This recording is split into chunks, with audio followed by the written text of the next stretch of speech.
Acima aqui do conhecimento, há uma palavra, né, ligada com as outras de baixo e que também vai ser objeto da gente aqui, que é a inteligência. E quando a gente fala de inteligência, fala de pessoas, né? De pessoas, de gente mesmo, e pessoas com projetos. A ideia de inteligência, assim, diretamente associada à capacidade de projetar, à capacidade de se lançar para frente. Sobre essa ideia de inteligência como projeto, o livro mais assim, original, assim, instigante, né, que a gente vai usar e que está circulando aqui desde a primeira aula é esse, do José Antônio Marina, que é um professor espanhol, né? Tem um site interessante, a gente entra no site, tem todos os livros dele, artigos, né? José Antônio Marina, que é a teoria da inteligência criadora. A inteligência como a capacidade de projetar. Então, esse último nível aqui dessa pirâmide. Agora, há entre a inteligência e o conhecimento a mesma relação que há entre os dados e as informações. Quer dizer, um banco de dados que não tem pessoa alguma interessada nele é inerte. Então, é o interesse das pessoas que faz com que eu obtenha dos bancos de dados informações, não é? O conhecimento se faz com informações, mas é muito mais do que só reunir informações. O conhecimento pressupõe uma visão teórica, uma teoria, né, que leva à compreensão. Então, o conhecimento é muito mais. Porém, a legitimidade do conhecimento, né, a vida do conhecimento está na possibilidade de ele ser mobilizado para a realização dos projetos das pessoas. Não é?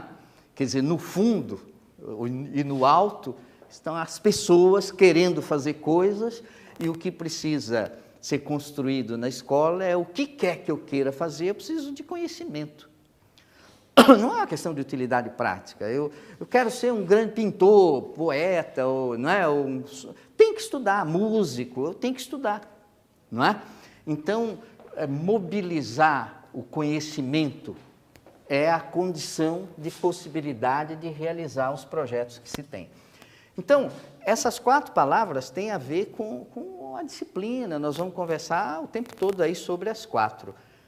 Mas a escola está muito mais diretamente focalizada no que vem daqui para cima, não é? As tecnologias, por exemplo, as tecnologias aqui embaixo, elas são tudo, né? 100%. Aí embaixo, sem tecnologia, né? Sem computador hoje, o que a gente faz? Que bancos de dados, não dá. E também na circulação de informações. É uma coisa que não tem 20 anos, mas a rede www, né, que a gente poderia situar aqui na circulação de informações, são totalmente dependentes aqui das tecnologias, não é? Então, o papel das tecnologias aqui é o máximo. Agora, aqui em cima, as tecnologias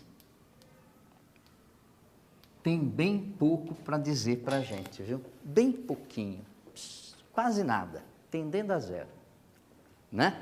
Se você perguntar assim, né, a Railene chega junto do computador, ela tem um Pentium 5, tem isso? Não, ainda não, né? Mas a Railene tem um Pentium 5, aí ela chega lá e diz, ó, meu Pentium 5, né? O que eu quero da vida, né? Qual é o meu projeto, né? O que vale mais, o que vale menos, me aconselha aqui meu computadorzinho, né? Ela está perdida, pô, né? Tomou todas ontem e está delirando aí diante do computador. Quer dizer, o computador tem pouquíssimo, quase nada para dizer para a gente em termos de projetar, não é? Nesse nível lá de cima. É claro que se fala de inteligência artificial, não se fala de inteligência artificial? associando a tecnologia e tudo, né? Mas são metáforas com certa limitação. Se fala de semáforo inteligente, não fala? O que é um semáforo inteligente? Hã? Bom, para entender o que é um semáforo inteligente, basta ver o que é um semáforo burro. Um semáforo burro é aquele que abre sempre o mesmo tempo em cada uma das direções. Não tempos iguais, o mesmo tempo. Por exemplo, o da saída da USP é burro. Então, ele abre, digamos, 20 segundos aqui ou 30 segundos aqui, não é? Não, é menos aqui, é menos na saída aqui, não é? 20 segundos aqui, 40 aqui, chova ou faça sol. Então, se você está de noite, aí, 11 horas, meia-noite saindo, pode não estar vindo ninguém de lá, mas ele abre, ele é burro, né? Agora, o semáforo inteligente é o que foi programado, tem sensores lá no chão, então ele é capaz de contar, né, quantos carros estão passando por hora, pum, pum, e aí ele foi programado, se passar menos do que tantos carros por hora nessa direção, aí você abre menos aqui, né? Aumenta, não aumenta o que quiser, aumenta de 20 para 30, programado, absolutamente programado. Essa é a inteligência do semáforo, não é? A inteligência humana é de outro nível, essa capacidade de projetar, inclusive de programar o semáforo, não é? Mas a inteligência referida assim, a esses equipamentos é uma metáfora limitada, não é? Então, as tecnologias têm pouco a dizer aqui em cima, nesse nível, né? O pulo do gato está aqui, nessa passagem, né, das informações para o conhecimento, o pulo do gato. Mas, na verdade, em todos os níveis de passagem, há uma palavra-chave que orienta essas mudanças de nível aí, né? Uma palavra-chave, e essa palavra-chave, nós vamos falar muito dela aqui no curso, é a palavra mapa. Não é? Mapa. A gente vai ouvir falar cada vez mais da palavra mapa em termos assim da escola, da organização da escola, do planejamento escolar, né? Da organização do ensino, da didática, vai ouvir falar cada vez mais da palavra mapa. É preciso mapear, mapa de uma cartografia simbólica, não estou falando cartografia, a geografia, né? Mapa de relevância. É preciso mapear os dados relevantes, descartar o que não é relevante para poder eu ser bem informado. Se eu ficar juntando tudo, eu me perco, não é? E é preciso mapear as informações que são relevantes, descartar o que não é relevante para poder eu ter chance de chegar no nível do conhecimento, não é isso? E é preciso mapear o conhecimento, o que interessa, o que não interessa, para poder eu realizar os meus projetos. Não pode ser assim, eu vou estudar, quanto mais melhor, vou estudar tudo, quanto mais melhor, né? Mas o que interessa para o meu projeto? Você sabe que existem empresas hoje, no mundo, cujo único produto é mapa. Empresa especializada em produzir mapa. Agora, não mapa cartográfico. Mapa assim, por exemplo, uma empresa vai para o Japão, vai produzir algum tipo de coisa lá no Japão, tomou a decisão, né, que vai fabricar alguma coisa lá no Japão. Aí contrata para essa empresa produtora de mapa, faz um mapa do Japão para mim. O mapa do Japão você vai comprar em qualquer banca de jornal aí, mas não, é um mapa tendo em vista o meu projeto. Eu vou para o Japão produzir calçados, na cidade de Kyoto. Faz um mapa para mim, né? Então ela vai mapear o que é relevante, o que não é relevante, é para o projeto que o cara tem, não é? Uma cidade, um prefeito, um administrador e tudo, quer fazer alguma coisa, manda fazer um mapa dos recursos, das coisas, para poder orientar a sua ação. Então, a ideia de mapa é uma ideia crucial para a gente subir, né? Subir, se movimentar aqui nessa pirâmide, né? Mapear isso para chegar aqui, mapear isso para chegar aqui, mapear isso para chegar aqui, né? E os mapas, eu estou lá em cima com o meu projeto, eu recorro a mapas para poder ver que conhecimento eu vou buscar lá embaixo para realizar o meu projeto. Mapa é mapa de relevância, né? Não é necessariamente nem uma hierarquia, vamos dizer assim, porque toda empresa tem um organograma, esse é o chefe, o vice-chefe, um organograma é uma hierarquia, é uma coisa assim, não é?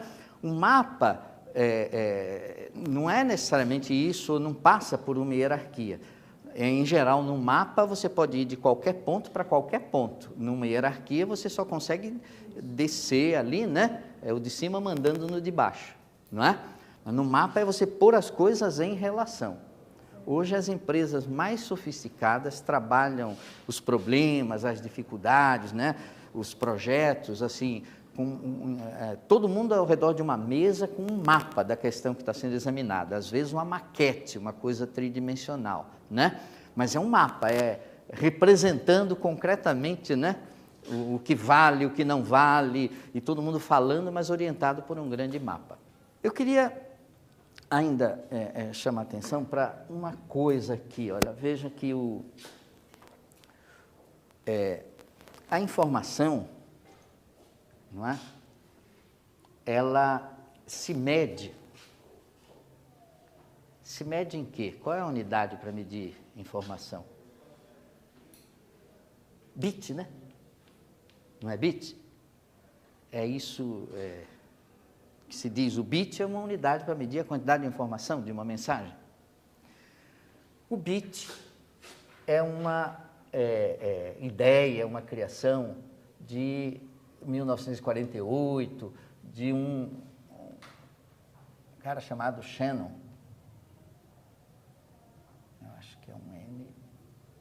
Não, é 2. Shannon, não é? Junto com outro engenheiro, o Iva, os dois criaram uma teoria chamada teoria matemática da informação, ou teoria matemática da comunicação, né? E aí criaram o bit. O bit é uma unidade para medir a quantidade de informação de uma mensagem. Na verdade, o bit só presta, só é bom, só é eficiente para medir dado, não é? E assim, absolutamente irrelevante ou insuficiente para eu pensar na avaliação do conhecimento, não é? Mas é usado assim, como se fosse a medida da quantidade de informação de uma mensagem. Qual é a definição do bit? O que é um bit? Hoje a gente fala de bit, todo mundo pensa em computador, né? Computador, bit, byte, megabyte. Bom, os computadores são dessa mesma época, 1948, né? 50 computadores eletrônicos, não é? Só que são totalmente independentes. Quando surgiram, o bit surgiu totalmente independente do computador e logo a coisa confluiu, né? Mas um bit é assim, um bit é a quantidade de informação de uma mensagem que é uma em duas igualmente prováveis. Quer dizer, se eu vou falar aqui, e vocês sabem que tudo que eu falo é o A ou B, meu repertório é só esse, eu só falo A, B, A, B, A, B, e com a mesma chance. Ora eu falo A, ora eu falo B. Então, uma mensagem minha tem uma quantidade de informação de 1 bit, né? Quando eu fico mais sabidinho e eu consigo falar 4 mensagens equiprováveis, A, B, C, D, eu consigo falar 4 coisas. Aí eu falo uma mensagem, quanto de informação tem uma mensagem? Eu falo alguma coisa, quanto de informação tem? 2 bits. De onde vem os 2? É assim, um bit foi criado assim, é a quantidade de informação de uma mensagem que para eu identificar no repertório, eu preciso de uma pergunta do tipo sim ou não. É ou não é? Ora, se eu só falo A ou B, eu preciso só de uma pergunta do tipo é ou não é para identificar a mensagem. Eu falei uma mensagem, vocês logo matam, não é? Agora, se eu já sou sabidinho e falo 4 coisas, para identificar a mensagem, vocês precisam de 2 perguntas do tipo é ou não é? Porque vocês dividem ao meio de qualquer jeito, aí divide ao meio. Aí pergunta, está aqui ou não? Só isso, tá ou não está? Gasta 1 bit. não é? Eu digo, tá ou não tá? Aí, com mais uma pergunta desse tipo, vocês identificam qual é a minha mensagem. E assim por diante, se eu forem 8 mensagens, aí serão 3 bits, não é? E vai por aí. Quer dizer, um bit é uma unidade que é puramente assim, quantitativa, né? Quantas mensagens tem, não interessa o conteúdo da mensagem, o significado da mensagem, não é? Porque eu posso saber 2 coisas e essas 2 coisas serem de peso muito diferentes, né? Não é isso? De significado muito diferente. Mas não, só sabe 2 coisas, não interessa o quê. Assim, o bit, que é dito que é uma unidade para medida de quantidade de informação, na verdade ele é ótimo para medir dado. Você vê computador de tantos bits, tantos bytes, megabytes, e tudo isso é banco de dados, não é? A informação mesmo, eu teria que entrar no conteúdo, se eu quisesse medir, né? Um matemático chamado Devlin, tem vários livros aí de divulgação, é Keith Devlin. Ele, na tese de doutorado dele, que foi em 1990, ele propôs uma unidade para medir a quantidade de informação mesmo de uma mensagem. E à medida da quantidade de informação de uma mensagem, ele propôs assim uma unidade chamada ínfon. Ínfon. Um ínfon, né, é a quantidade de informação de uma mensagem, né?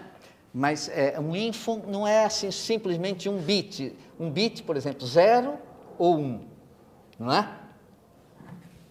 Como no computador é, né? Sim ou não, né? 0 ou 1. Não, um ínfon é mais do que isso. É assim, 0 ou 1, mas nessa circunstância, então dá a circunstância. Por exemplo, chove ou não chove aqui?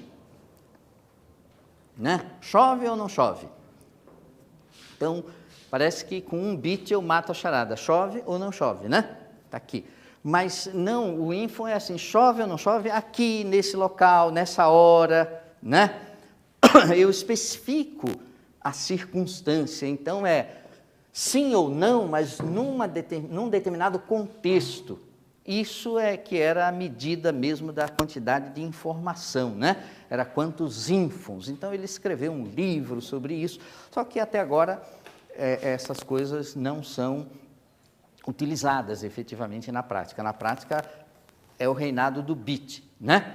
O bit é só não é, e não interessa o conteúdo. Então, a lógica do bit é assim, quanto mais raro é um evento, mais informação tem.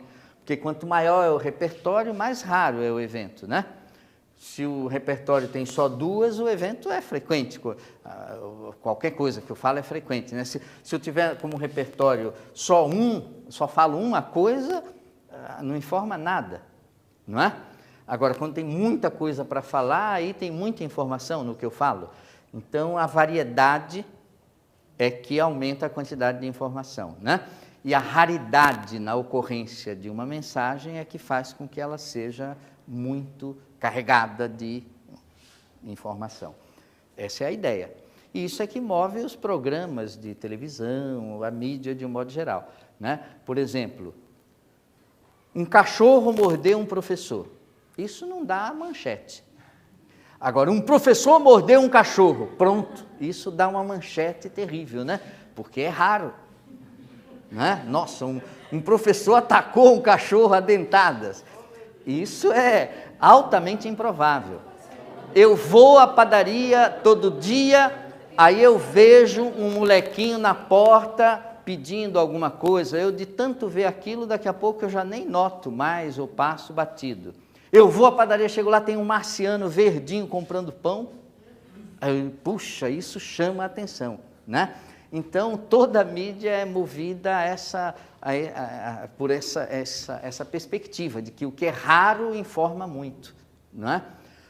No entanto, se eu vou entrar mesmo na informação, era fundamental que eu entrasse no conteúdo, né? No conteúdo. E aí, quando eu passo para o conhecimento, a coisa fica mais delicada. Eu estou falando do ínfon aqui, é só para o seguinte, quem vai estudar ou fazer pesquisa em teoria matemática da informação. Se parar em 1948, só vai encontrar o bit. Se enfrentar, não é, o Devlin e os trabalhos produzidos de 90 para cá, já vai ver uma outra perspectiva de medir informação com uma outra unidade, uma unidade mais adequada, né? E para o conhecimento já tem coisa proposta assim de ideia mais recente ainda, não é?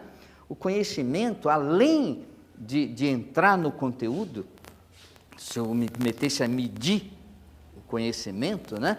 Uma unidade para medir o conhecimento proposta é uma unidade assim que chama chunk. Chunk é como se fosse uma mordida, assim, né? Mas todo exemplo que a pessoa que propõe, que é o Simon, né? Propõe, vocês acham no Google, procurando chunk, né? O Herbert Simon, S-I-M-O-N, que foi quem propôs. Então, todo exemplo que ele dá de um chunk, uma unidade de conhecimento assim, é associado a um filme, uma narrativa, que se faz com informações, né? Porque, vamos dizer assim, as belas cenas são as informações. Só que o filme não é só juntar um monte de bela cena, né?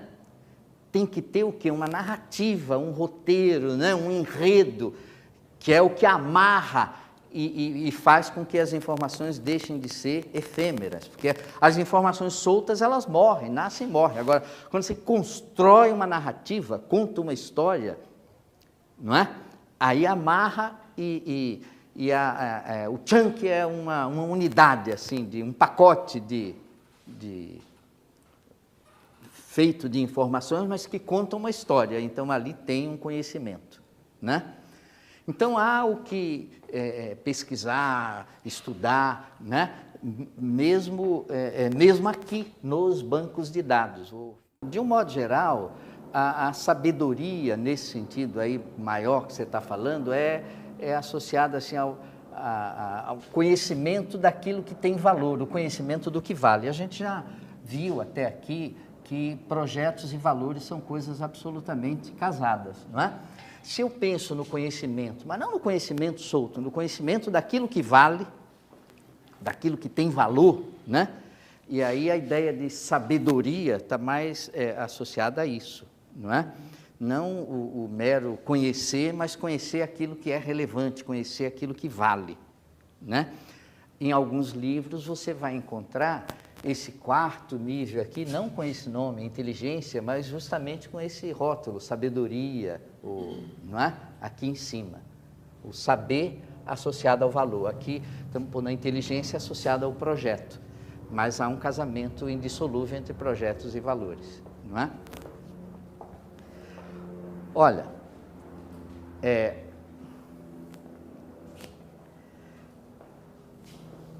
sobre o conhecimento, que é o cerne mesmo da disciplina, né, que a gente está trabalhando, na semana que vem a gente vai, né, na próxima aula, conversar sobre certas imagens, certos modos de pensar o conhecimento, né? Imagens, quer dizer, visões, assim, modos de eu ver o conhecimento. Vamos dizer assim, certas teorias elementares do conhecimento, certas epistemologias iniciais assim do conhecimento, né? Conhecer como encadear, né? Conhecer como isso, quer dizer, algumas imagens dessa, até as imagens mais técnicas associadas à economia, que a economia hoje quer dizer, a gestão do conhecimento é um problema, né? Nos cursos de administração, nos cursos de economia, não é? E para um gestor do conhecimento, alguém que fala da economia do conhecimento, para falar sobre isso, precisa dizer como é que pensa sobre o conhecimento, né? Explicita um modo de pensar sobre o conhecimento. Então, essas imagens nós vamos conversar na semana que vem. Mas há uma coisa anterior, uma discussão anterior a essas imagens que eu queria fazer aqui agora, que algumas discussões anteriores, né? por exemplo, a seguinte, ó, o conhecimento, não é? É algo que se constrói. Quer dizer, como é que vocês associam essa palavra, né, construtivismo, né, à ideia do conhecimento ou do conhecer? O construtivismo é quase que uma religião, né? As pessoas têm carteirinha, renovam a carteirinha anualmente. Eu sou construtivista, né? Qualquer um escreve alguma coisa, a escola diz que é construtivista, né? E eu acho que agora precisa o IBAMA fazer assim um projeto para proteger os não construtivistas, porque estão em extinção, né? Todo mundo é construtivista, ninguém mais não é. Então, não construtivista é um bichinho em extinção, né?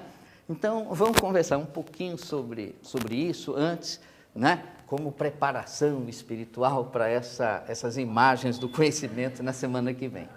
Vejam, o grande debate da década de 70, por exemplo, foi um debate efetivamente realizado, né, entre Jean Piaget e Chomsky, não é? Piaget e o Chomsky. Piaget epistemólogo, né, psicólogo dessa área de psicologia, de epistemologia, biólogo, ou também da área de biologia, e Chomsky da área de linguística, não é isso? Então, caricatamente, se associa assim, Piaget ao construtivismo e Chomsky ao inatismo, não é? O grande debate era o inatismo versus o construtivismo. Agora, isso dito assim, fica parecendo, né, que o Piaget achava que o conhecimento se constrói e o Chomsky achava que a gente já nasce conhecendo, o conhecimento é inato. Claro que isso é uma grande bobagem, não é essa a questão, né? Qual é, então, a questão? Para poder a gente entrar um pouquinho nessa questão, antes de pensar as imagens do conhecimento. A questão era a seguinte, ó,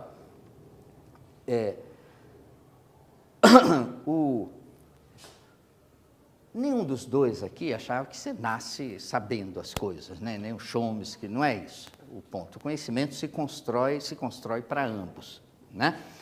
Agora, como se constrói? Essa é a questão. Como se constrói, né?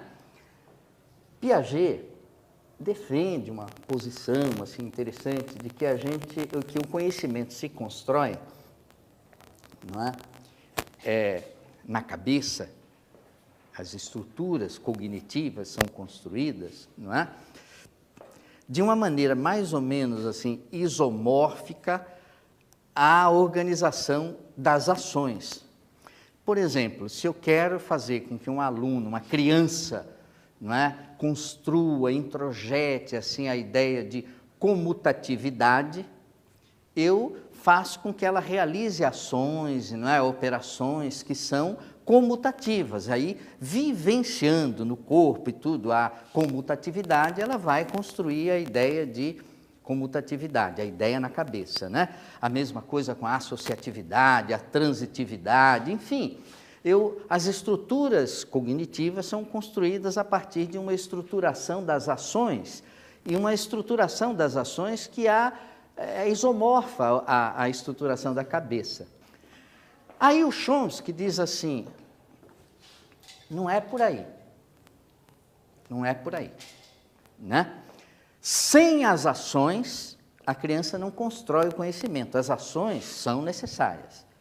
Mas diz o Chomsky assim, a organização das ações é como o motor de partida de um carro. Se eu não ligar o motor de partida, eu não ligo o motor do carro. Mas o motor de partida não tem nada a ver com o motor do carro. O motor de partida é um motor elétrico, um motorzinho elétrico. E o motor do carro é um motor a explosão, combustível, né? Agora, se não ligar o motor de partida, não liga o carro. Mas diz o Chomsky, não Não dá para você ficar procurando isomorfismo entre o motor de partida e o motor do carro. Tá certo? Então é outra perspectiva. Ambos estão dizendo que o conhecimento se constrói. Agora, a discussão é como se constrói. Num, a perspectiva é de absoluto isomorfismo, e no outro, bom, no outro como é? Num, o Piaget diz que é isomorfo, e além disso, ele dá exemplo em todas as áreas. Piaget se mete em todos os assuntos, não é verdade? Ensino de física, de matemática, de biologia, do que vier ele traça. E o Chomsky? O Chomsky só fala de linguística. E só fala de linguística da língua inglesa. Então, quando ele diz, por exemplo, vai dar um exemplo de linguística da língua inglesa. Então, é muito mais difícil ser um chomskiano do que ser um piagetiano, não é? Já seria pelo simples fato de que ele não parte desse isomorfismo, né? É diferente, só que ele vai dar os exemplos de como é que eu provoco as ações para construir o conhecimento. Ele só dá exemplo na área de linguística, né, e falando do ensino do inglês. Então, Chomsky até hoje é uma pessoa com muito prestígio na linguística e tudo, mas quando a gente pensa nessa disseminação assim da epistemologia, assim, de um modo geral, Piaget ganha de 10-0, você só vê piagetiano, né? Mas, tudo bem. Mas a questão é que nenhum dos dois achava que o conhecimento é inato. Isso é uma simplificação sem sentido. Agora, Piaget dizia assim, estrutura cognitiva, a gente não nasce com nenhuma pronta. Todas são construídas. Não é? E o Chomsky dizia, a gente nasce com uma estrutura inicial. Não é? Por exemplo, dizia o Chomsky, todo mundo no mundo inteiro aprende a própria língua. Aprende a falar a própria língua. Nasce com essa competência para aprender a falar a própria língua, né? E o Chomsky diz ainda, a língua é como um órgão com o qual a gente nasce. Você nasce com um órgão, a língua, a aprendizagem para aprender a língua, não é? Só que esse órgão não é um órgão localizado, não é o baço, o fígado, não é distribuído, mas é como se você nascesse com essa competência para aprender a própria língua. Todo mundo no mundo inteiro, né? Esse que é o inatismo do Chomsky, é em relação a essa que seria a estrutura inicial, o ponto de partida, o S0, né? Que o Piaget diz não tem nenhuma estrutura inicial, e o Chomsky diz tem uma estrutura inicial, a partir da qual vem a S1, a S2, até chegar no desenvolvimento do adulto, né? Na estrutura de um adulto. E o Piaget diz, o próprio S0 é construída, não se nasce, até chegar na estrutura assim, do adulto. Mas se diz, então como é que começa, se não nasce com nada? Aí o Piaget diz assim, não, tudo que a pessoa nasce, uma criança nasce, é com um funcionamento geral da inteligência. A expressão é do Piaget, nasce com um funcionamento geral da inteligência. O que é isso, esse funcionamento geral da inteligência? Eu acho que é o S0 do Chomsky. Então não há uma briga fundamental, a não ser uma questão de nomenclatura, não é? Porque algum ponto de partida a gente tem para poder começar a construir as estruturas, né? Progressivamente, né? Estruturas assim, estruturas assado. Essa capacidade para se desenvolver, né? Quer dizer, nenhum dos dois diz que a gente já nasce sabendo, isso é bobagem, né? Ambos pretendem que o conhecimento seja construído, então essa questão de construir o conhecimento é comum. O caminho de construção de um não é o caminho de construção do outro, não é? Não é. Um é bem popular e muitos seguidores e tudo, por várias razões. Pelo isomorfismo, que já induz, né, sugere como é que se deve fazer, não é? E pela interdisciplinaridade, multidisciplinaridade, por falar de todas as áreas. O outro, que fala restritamente, né, de linguística, diz, não é bem assim, esses pulos têm outra lógica para dar o pulo, não é simplesmente mimetizar, as ações mimetizarem o que você quer na cabeça, né? Copiarem assim, o que você quer na cabeça, não é por aí. Os linguistas têm muito ainda, né, que seguidores aí do Chomsky até hoje, não é? E essa disputa sobre o ponto de partida pode ser uma questão só de nomenclatura. O que o Piaget diz que é um funcionamento geral da inteligência é a estrutura, o que o Chomsky está chamando de estrutura inicial, e a briga é só de chamar ou não chamar de estrutura esse V0, essa perspectiva inicial. Essa questão da filogênese e da ontogênese, quer dizer, é a gênese, quer dizer, a construção, filo na espécie, não é? Ou no onto, no indivíduo. Quer dizer, no popular, uma criança, um aluno que vai estudar geometria, né? Na construção, na cabeça dele, das ideias geométricas, é como se ele fosse vivenciar as etapas que a geometria enfrentou para se consolidar como um conteúdo, né? As dificuldades no conhecimento geométrico, na humanidade, cada indivíduo, na sua formação, passaria por essas etapas, não é? Isso é uma hipótese, é a hipótese de que a ontogênese, não é? Recapitula a filogênese, não é isso? É uma hipótese. É claro que isso não é demonstrado, isso, um dá um exemplo, outro dá um contra-exemplo. Muitos exemplos do século XIX, que pareciam que eram super rigorosos, eram falsificados, né? Foram falsificados. Então, essa hipótese da recapitulação, de que no indivíduo você vê a história da humanidade, né? Essa hipótese foi fuzilada por 1000 lados. O próprio Piaget, ele escreve um livro muito interessante com o Rolando Garcia, Piaget e Rolando Garcia, né? Que acho que é argentino e um marido da Emília Ferreiro, que escreveu muito sobre o ensino de línguas, não é? Uma pessoa respeitada. E o Piaget escreve um livro com o Rolando Garcia, que se chama Psicogênese e História da Ciência. E, de cara, nas primeiras páginas, ele diz, nós não vamos assumir essa hipótese de que a ontogênese recapitula a filogênese. Não vamos assumir. E faz isso o livro inteiro. Mas ele, de cara, ele diz que não vai, não me comprometa, né? Mas acaba fazendo ali o livro inteiro. Há algumas coisas que contradizem, por exemplo, na filogênese, não é? O que vem antes? O trabalho ou a linguagem? E na ontogênese, o que vem antes? O trabalho ou a linguagem? Na onto, seguramente a linguagem. Numa criança, a linguagem, o trabalho é muito posterior, né? Agora, na história, assim, da espécie, o trabalho, né, antecede, não é? Então, há grandes diferenças, assim, não é uma coisa tranquila. Agora, há situações em que você vê paralelismo, vê analogias, não é? Mas ter isso como um princípio rígido é um risco, né? E muita gente forçou a barra para ter essa recapitulação como um método, porque daí as coisas ficam mais fáceis, né? Um pouco o isomorfismo tem um viés de recapitulação, tem uma relação. Essa conversa sobre o construtivismo, né? O conhecimento se constrói, vamos dar debate pronto, o conhecimento se constrói. O que nós estamos aqui para discutir na semana que vem, na outra, é como se constrói. Ninguém está discutindo que um constrói, outro não constrói. Esse debate acabou, houve um grande debate, efetivamente, né?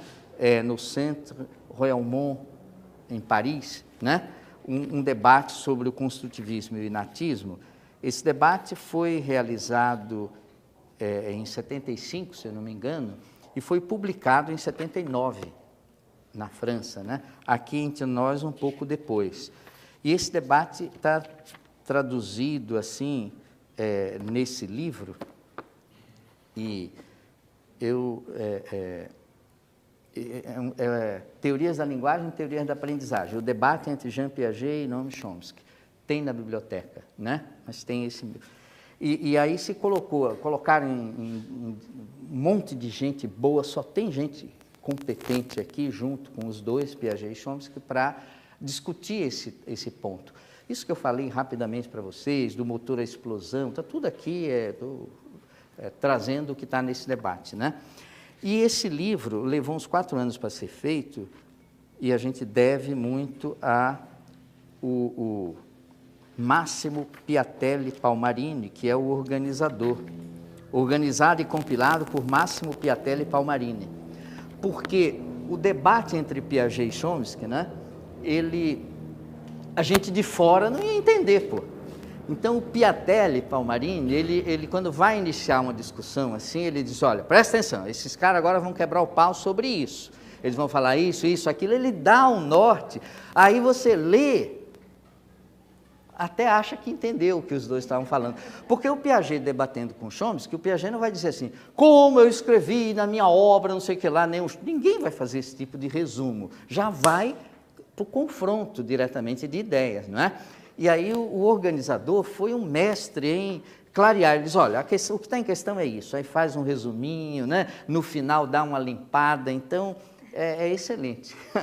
Mas a moral da história, no final das contas, é que todos somos construtivistas, sem medo de ser feliz, né? Mas que isso atualmente diz muito pouco.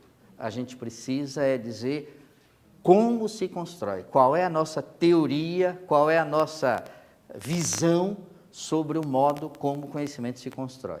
E aí, Piaget traz uns aportes interessantes, né? Chomsky traz outros, muitas outras pessoas trarão outros, né?